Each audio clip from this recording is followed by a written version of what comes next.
Hello, everyone. We're going live with our first live stream on Entrepreneurial Exchange, where we bring on special guests to talk about different topics having to do with entrepreneurship or real estate and all those other types of avenues. And so today, Jason Seward has been so kind as to be the guinea pig to come on here, and hopefully this will kick off well. So, Jason, thanks for being here, brother. Yeah, man, I'm excited. I do a lot of podcasting and stuff like that, but I've never actually done a live, so this is pretty exciting. So hopefully I don't flip over my words too much. So, I like it. It holds our feet yeah. to the fire, man. That way Well, people can I go love back and it. talk crap about us later. There you go.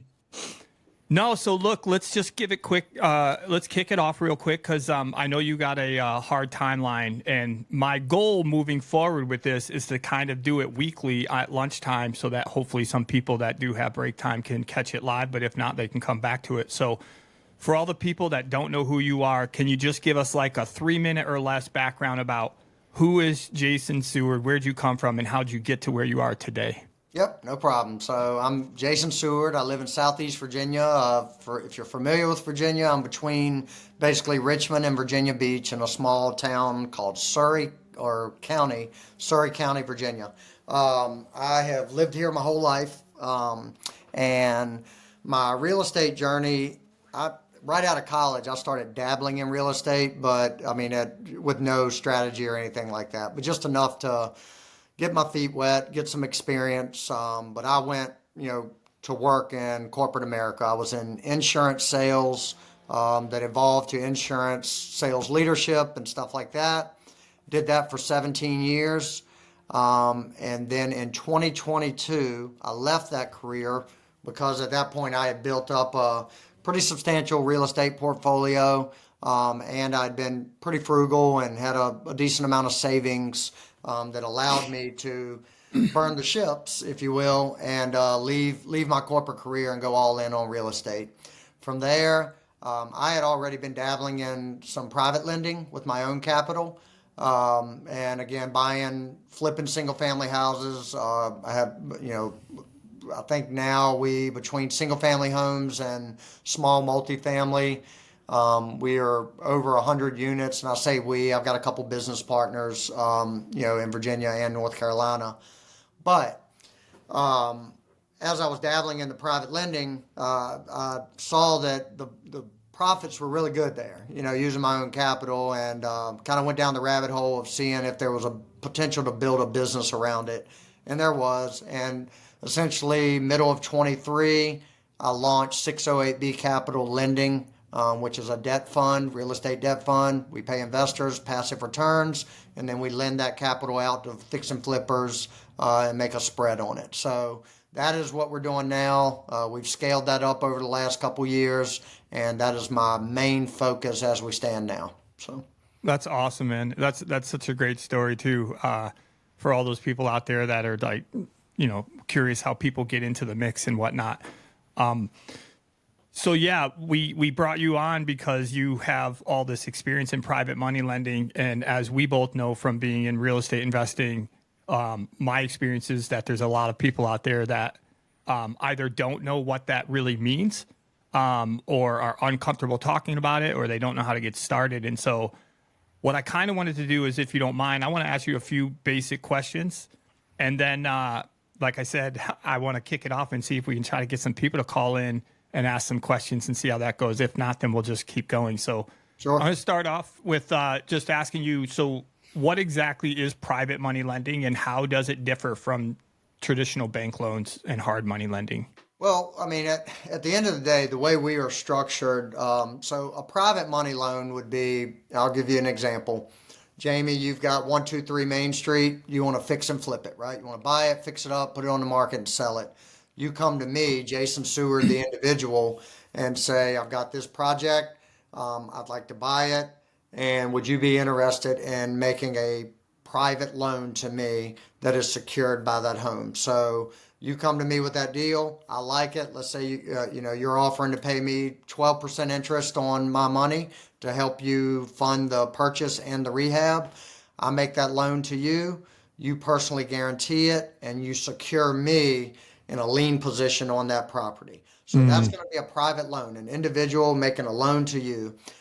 We do a little bit of that with my own private capital. We also do hard money lending. So hard money lending is not much different than what I just explained. The biggest difference is now instead of like we're more of it's a more formal, we use a lot more loan documentation, stuff like that. But typically with a hard money loan, you're going to pay some points up front. So instead of just flat interest, you might pay 2 or 3 points on the front end. So $200,000 loan, 3 points, you're going to pay $6,000 at closing. And then you're going to pay interest for the life of that loan. So we at 608B Capital, we kind of have like, we are technically by definition hard money lenders, but we operate as a private money lender in the sense we're very personal with our borrowers and stuff like that. So that's good. I actually have a bunch of questions off there, but I also want to stay on track, and I know I tend to go down tangents, so I'm going to stay focused today. My next question is, who typically qualifies for private money? And what do the lenders look for in a borrower or hard money lending? Yeah, so private money lending, I mean, technically anybody, my 13-year-old daughter could technically go out and get a private money loan if she had somebody willing to trust her to be responsible with that money. But when it comes to the hard money, and let's stick to kind of our fund and how we operate. Okay. There's different variables and nuances that are going to be unique to every company. But in general, we want to see that you have some type of experience, right? So you've bought a rental property before, you have done some kind of rehab before, even if it's one, even if you bought your first primary home, you've upgraded into a bigger home, and now you've had to do some renovations, and now you're managing a tenant, or just something showing that you have experience transacting and managing rehab and stuff like that. So that, for us, that's the main thing we look at outside of the deal itself. Obviously, any lender is going to look at the details of the deal because it's got to make sense. The numbers have to work out to justify the risk that goes into it. But as far as individuals qualifying, typically for a hard money loan, they're going to need to operate as an entity. So they're going to have an LLC. They're going to have some level of experience, or we make loans quite often to folks that might be doing their first flip, but they're partnering with somebody that's experienced, maybe the contractor, or maybe they have a mentor that they're bringing in to share equity in the deal, to oversee the deal. And in those cases, we'll use that partner or that mentor as the personal guarantor on the loan or something like that. So essentially, experience, a good deal, and operating as an entity are the main things we're looking at. So how quickly can a hard money loan be funded?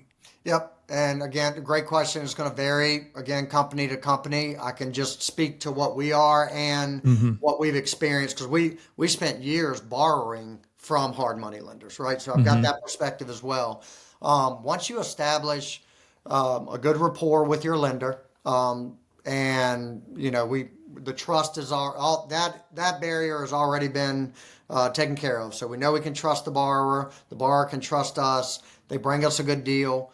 We have a checklist we work off of. So we're going to need to see clear title. We're going to need to see the insurance in place or prepared, ready to go. We're going to want to see your scope of work.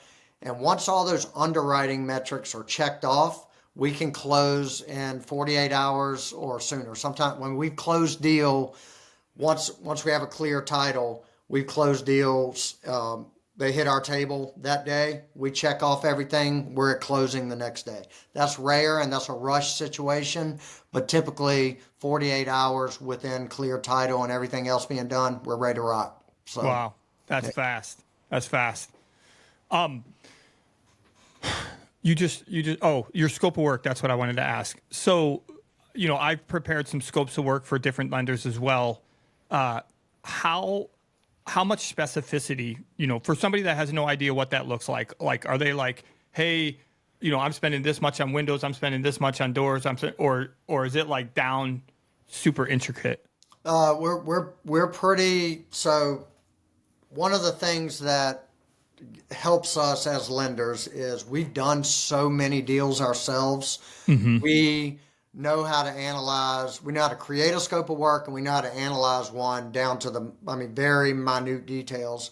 So what we do, our process, and again, it changes lender to lender, but if somebody comes to us with a scope of work and they say, okay, it's a $50,000 rehab, and all they give us is new roof, paint, floors, HVAC, and that's all they put on their scope of work. We want to get down to the detail. We want to see, okay, the roof is going to cost $8,000. The kitchen, we're putting granite countertops, we're putting backsplash, we're doing this type of floor, we're putting these appliances, bathrooms, we want to see it itemized, because what we ultimately do to come up with a draw schedule, which is the rehab draws as it's being done, we attach the amount of money that we're releasing in draws to the work that's been done. So if somebody comes and says, I need a $25,000 draw, and we say, well, what's been done? And they say, oh, we've done the flooring and the roof. Well, no, we want to see, like, we're going to, on the front end, attach a dollar amount to every item on that scope of work, right? So the granite countertops, $2,000, all right? You show us that that's done. Now we can attach $2,000 to that. Appliances, $4,000. We see they're installed, $4,000. Now we're up to $6,000. Flooring, we see that's done. We know a price per foot of flooring. We add that in. So as we build that out, we can attach every draw to items in that scope of work. And once we've seen that satisfied, we release the money. It's not a broad thing. We're actually attaching the dollar amount to every single item in that scope of work. Yeah, that makes sense. I have a question for you specifically about that. Like, when I worked with one person, theirs was, they would lend up to a certain amount of the renovation costs, but essentially I had to forward pay or pre-fund a certain aspect of it before they would basically, for all intents and purposes, recoup that out of the draw. Is that how yours works? We do the same thing, but and again, this goes back to our perspective as being a borrower. Real quick. Oh, sorry. okay, good. Something happened. So when we were borrowers ourselves, one of our biggest pain points was exactly what you were speaking to. We would, let's say we're putting a new HVAC in, and it's $10,000. Okay, so we hire a sub to do that. They come in, they do it. They're expecting to be paid, right? Mm-hmm. Well, our lender's not releasing capital till they're satisfied that that's done. So a lot of times it would be a long, drawn out process. We would submit to have a draw released. We have a contractor that's waiting for money. We have a lender that needs to send an inspector out that might not get out there for another 5 days, right? So we're waiting on them to come out, inspect it, sign off, and then send us the money. Meanwhile, our contractor was due the money a week ago. So it was a very difficult process. So the way we mitigate that for our borrowers, because again, we're lending as borrowers ourselves. So we're trying to think through the pain points and solve them. So what we do, we don't do on-site inspections. So Jamie, you just put an HVAC in. You're submitting a draw. So now you need $10,000. You call me that morning and say you need a draw. You're going to submit a video to me of you walking up, or a contractor or something, a video of the house. I can see that it's the actual house that you're flipping. Walk around, show me that the HVAC is there, it's on. Take a 30-second video, submit it. I like it. Everything looks good. And we are ACHing that money that day. It depends on how quickly the banks talk, but you're getting your money as soon as we're satisfied that the work's been done.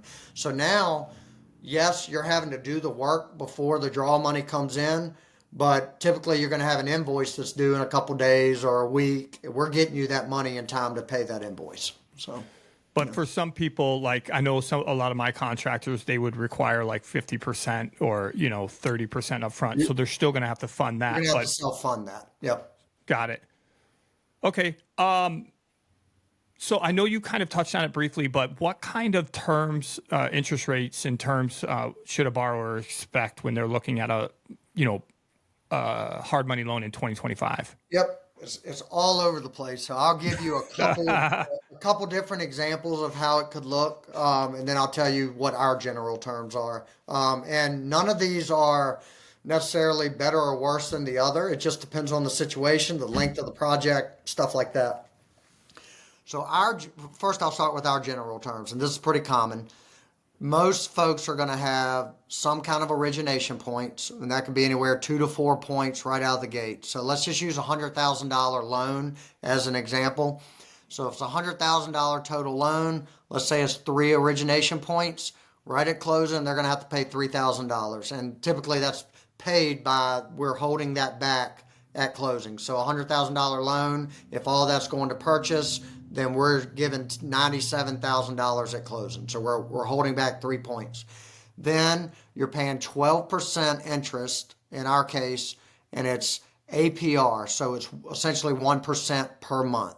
So on a $100,000 loan, easy math, you're paying $1,000 a month for the life of that loan. Okay. So if it's a 6-month loan in this example, you've paid $6,000 in interest, you've paid $3,000 in points. Our business has no other fees, so there's no other fees involved on the front or back end. That loan cost you $9,000. So that's one option. That's how we operate. And those are our general terms. Other lenders operate where it might be fewer points on the front end. So let's say they might do 2 origination points, and they might be 10%, but it's a 10% flat interest. And what that means is, again, going to the $100,000 loan, on the surface, it sounds like it's a lower cost, right? 10% versus 12. Let's say you finish that project in 6 months, you're still paying $10,000 in interest because it's a flat interest. If you finish it in 3 months, you're still paying 10% of the full $100,000. So that's where it's important to kind of understand, and we hear this a lot, where borrowers come to us and say, hey, I'm getting 9% over here from this borrower. Y'all are at 12. And when we have them read the fine print, it's 9% flat interest against our 12% APR. Giant difference there. So yeah, that's huge. That's huge. Yep. I got some more questions, but I'm going to also inject and see that, see if I can get anybody to call in. So if anybody's listening to this and has any questions for Jason specifically that I'm not covering, the phone number is 910-502-0009. That's 910-502-0009. I'm holding my phone off here to the right just in case somebody calls because I had to put on Do Not Disturb. But anyway, okay, next question is, well, you kind of answered this, but have you seen other hard money lenders? Like, is there typically hidden fees that borrowers should think about asking about that they maybe not be privy to? Yeah, I mean, just in general, and this is just a good practice for any type of loan or business. You just want to go over, so like any legit lender, a hard money lender that's a reputable business, they're going to give you a term sheet, right? So that term sheet is going to itemize all the cost, all the fees, everything to that loan. And some of the fees might be, I'll give you a really good example. When I first started out, I remember my very first hard money loan, and I didn't know what to look for, right? I just know I had a good deal. The deal made sense. I needed to find the first person that would fund this deal. This particular loan, I knew it had points. It had 4 points. That's fine. That made sense. The numbers still worked. The fine print had 2 additional points on the back end. So when I refinanced or sold this house, I had to pay 2 additional points. And in this case, it was like a $200,000 loan. That was $4,000 on the back end that had I looked closer, I would have known it, but it was kind of hidden in the fine print. And I look back, of course it's there when I look back at it, but that was a quote unquote hidden fee. It wasn't hidden, it was right in front of my face, but I didn't look closely enough to see it. So what I thought was a 4-point loan ended up being a 6-point loan. Another thing to look out for, and I'm not saying this is right or wrong by the lender, but a borrower needs to be aware of it. A lot of lenders have draw fees. So if you're doing rehab and they're funding the rehab, you might see on the front end that they're covering 100% of the rehab. Well, they might charge a $500 fee every time you take a rehab draw. So if you do, Wow. and I'm just throwing that number out there, it might be Yeah. 200 or whatever the case may be. Right. But it's important to understand that and ask that question on the front end. Yes, you're covering the rehab. How many draws will you guys do? So can I break this $40,000 rehab up into 4 draws? And if so, are you charging me for each draws? Yeah, that's a important question to ask. Other fees that you might see when we first started lending, we did points and a quote unquote processing fee. That was just kind of covering some admin costs and stuff like that. Yeah. Now we've evolved to kind of just wrapping all of our cost, our underwriting cost and front end cost on our end into the points. But you might see a lender say, okay, we're 2 points, but we have a $2,000 processing fee. Well, on a Yeah. $100,000 loan, that's 2 more points. It's essentially 4 points. That's fine, but just be aware of what you're getting into with that kind of stuff. So to kind of answer your questions, lenders, and this is where hard money lending gets a bad rap sometimes because there are some, just like anything else, you do have some bad apples out there that are intentionally trying to kind of hide some fees and stuff like that. So just be aware of it and make sure you read all the fine print and get a second set of eyes on it as well is usually a good idea. So, Yeah. No, that's super helpful. That's really good. I'm going to move on to another question I have here, which is what happens if the borrower can't repay the loan? Like, I know you said it's collateralized, but have you guys fallen into that situation before? What does that look like? yeah, we've only had one foreclosure situation.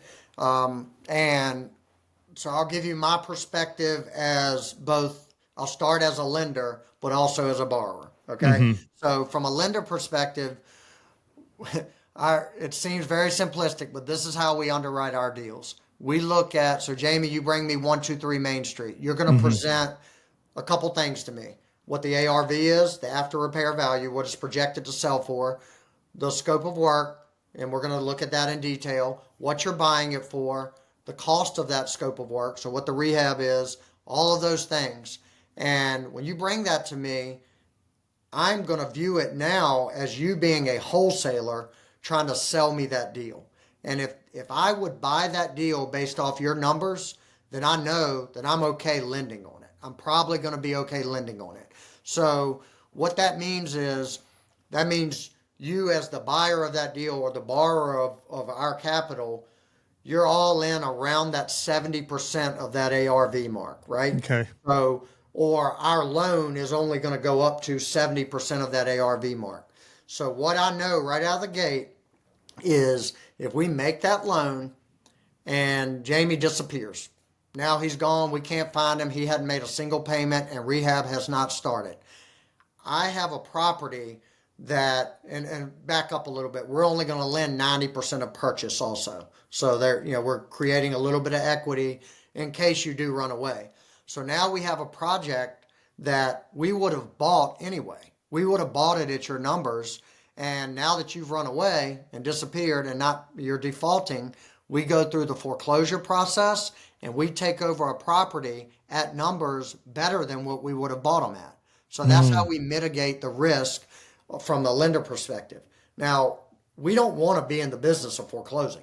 Of course. That's a lot of headache. And, now we're adding projects to our plate that we don't necessarily, we might have our own projects going on, but that's how we mitigate that risk. We're lending on stuff that we would ultimately buy. So that's why it's important for us, the way we lend, to underwrite the deal more so than the borrower, if that makes sense. Because that borrower takes off, in the foreclosure that we've been through, it was just that. The borrower did not perform, he defaulted, we had to take the property back, and actually that property goes up for auction next week. So it'll either sell at auction, or we can buy it, put it in our portfolio, or we just dump it to an investor, So Just out of curiosity, so if it sells at the auction, that typically should cover whatever you've put in there. yep. Yeah, we Okay. set the auction price basically, or the auction reserve. So Okay, yep. got it. No, that's good. And then from the borrower perspective, I mean, it's just standard good borrowing practices. If you're going to borrow money from someone or an institution, yeah, hopefully your intent is to pay that money back, right? And if it's not, then, you know, again, it's on the lender to make sure that they are covering all that risk, you know, and covering their basis on that. So, Yeah, no, that's that kind of goes into the next couple questions I have. I know we're going to tie up here in the next 5 minutes or so. Looks like we won't get to test out the caller thing. Either it's not working or nobody likes us or they're scared. One of them. But you kind of touched on the point, which is the reputation piece, right?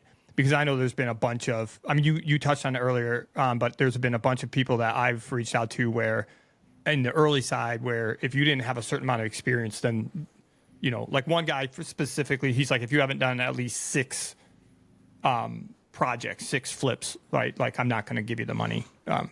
Okay, cool. Got it. So reputation is huge. it is. With everything, but definitely when it comes to with money. So here's a couple closing questions for somebody who has never had a hard money loan. How would you recommend that they approach building the relationships in order to be able to meet the requirements? Yep. So I would do some research and, well, actually, let me back up.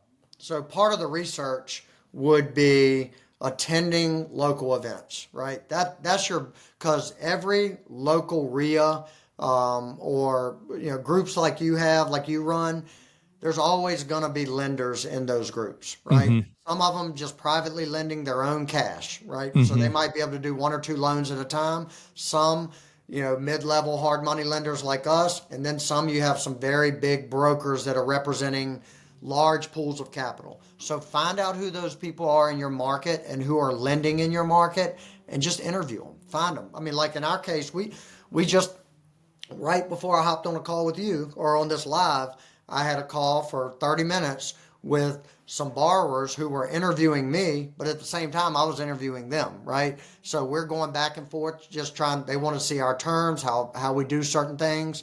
I want to gain knowledge about their experience and deals they're looking at. So at the end of the call, we had good rapport, and I feel confident that they'll probably use us for their next deal, or at least give us a shot at it.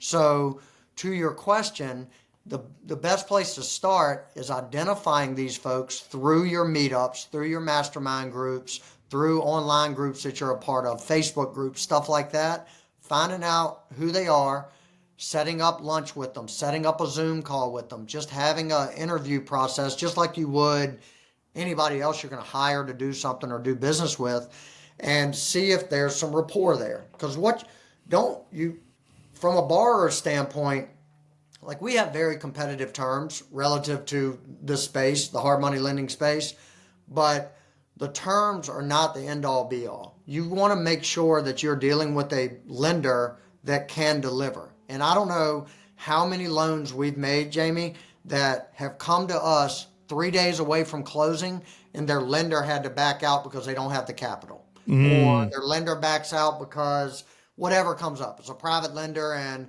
they like the deal at first and now they don't. And now they're left either losing the deal or we come in and save the day or another lender saves the day because they like the deal. So make sure you're dealing with somebody like us as lenders. We want to deal with borrowers who are reputable, but make sure you're dealing with a lender that's reputable as a borrower that has a good reputation. Find out. I've had folks ask me, you know, can you recommend me to some other borrowers of yours so they can go and get referrals, you know, and talk to them about their experience with us. Do that. Like if it's a good lender, they should have no problem connecting you with Joe Smith borrower that has done several deals with them, you know?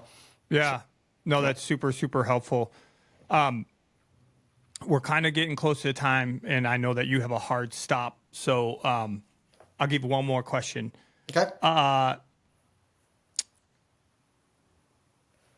From now, this is kind of obviously you're in the hard money lending space, but from your perspective, being inside there, are there some red flags that somebody that's looking at, like you said, interviewing a hard money lender? Is there kind of some red flags that you would say, hey, if you see this, you may it may not be the best institution to take the money from or to get involved with.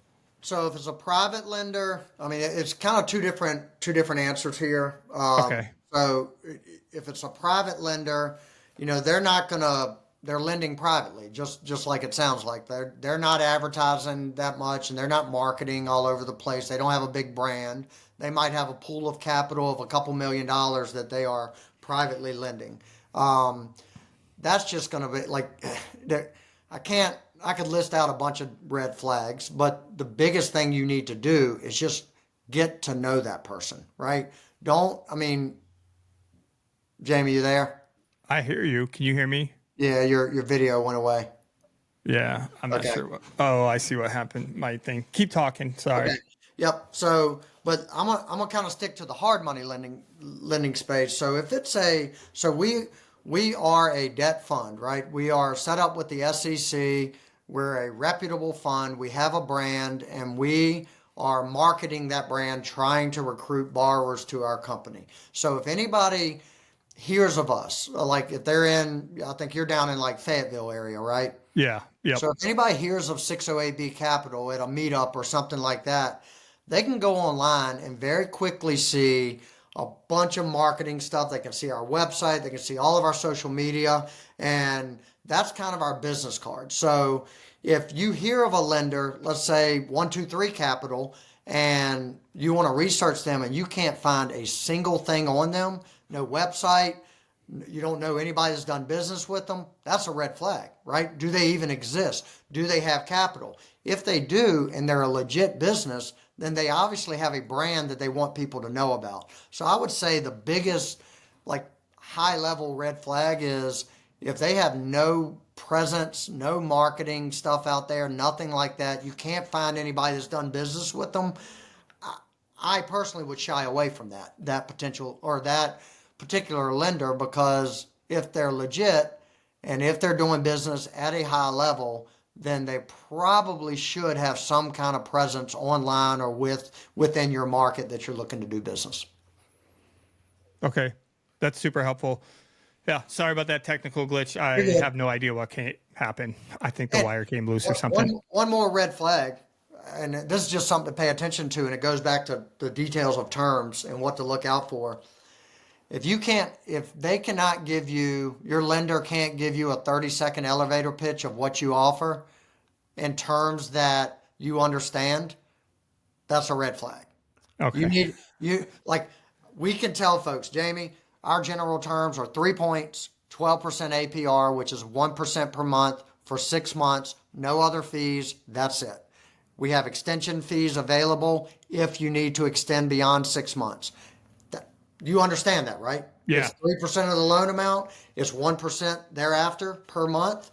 Interest only. We'll do 90% of purchase, 100% of rehab, up to 70% of ARV. So in 30 seconds, I can very quickly explain what we do, what our cost is, no questions about it. And a lot of lenders, if they can't do that, and because there's so many hidden fees and details and stuff like that, that's a red flag. Yeah. I had one company that I talked to that I don't think they were necessarily bad, but there was just a lot of fees. And it just got super confusing. And I said, listen, I'm a relatively intelligent person, and I'm lost, man. I felt like I had to literally do a quadratic equation formula just to figure out what I was actually paying. And I was like, and for folks that are on social media, you see, if you're in real estate, for sure, you see these come up in your reels and stuff, but these sponsored ads from lenders that advertise, we will lend 100% of purchase price, 100% of rehab at 10% rates, no closing fees, no upfront costs, stuff like that, right? So they'll advertise that, and then you click and you get into their funnel and you get somebody on the phone. Oh, that's reserved for after you've done 10 deals with us, and we only lend up to 50% of ARV or something like that. Very rarely is what they're advertising actually what you're going to get. It's a marketing strategy that's employed by a lot of companies. So just beware of that. Yep, absolutely. Well, look, man, I'm very, very grateful for you to take the time to talk about it. Lending is one of the things that I get asked about the most one-on-one, because a lot of people that either don't have a lot of experience, are just curious and don't understand it. So getting this information out there is super helpful. And so with that said, can you just tell people how they can get a hold of you and, if you guys are looking for people? Yeah, no, we're always looking, and our primary markets are Virginia and North Carolina. We are in other states. We can lend all over the country per our agreement or our company structure, but we typically like to stay in our hometown, which is Virginia, and then one of our partners lives down in North Carolina. Our website is 608bcapital.com. That's 608B as in boy, capital.com. And through our website, we have an investor link and we have a borrower link. If you're interested in investing with us, you can go through that link. If you're interested in borrowing from us, it's a simple one-pager you fill out, and then it's a contact form through our website.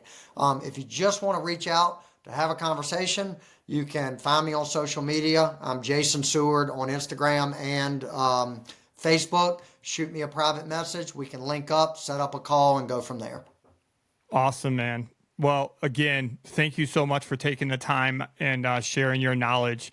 And if anybody's out there listening to this and you're looking for money lending, reach out to Jason and his crew, and hopefully things will work out and you'll get something together. But thanks, brother. I really appreciate it, man. Jamie, I'm glad you're doing this, man. You're providing a good service. It's not comfortable to go live, and we're doing it not even knowing if it's out there going anywhere. So I appreciate you taking having the guts to do it, because that is a bold thing, and I know your audience is going to benefit from it, whether it's this one or future ones you do. But I'm glad to be a part of it, and I thank you. I appreciate that, dude. I really do. Thanks again, man. Yes, and sir. We'll talk to you soon. All right, take care. Bye.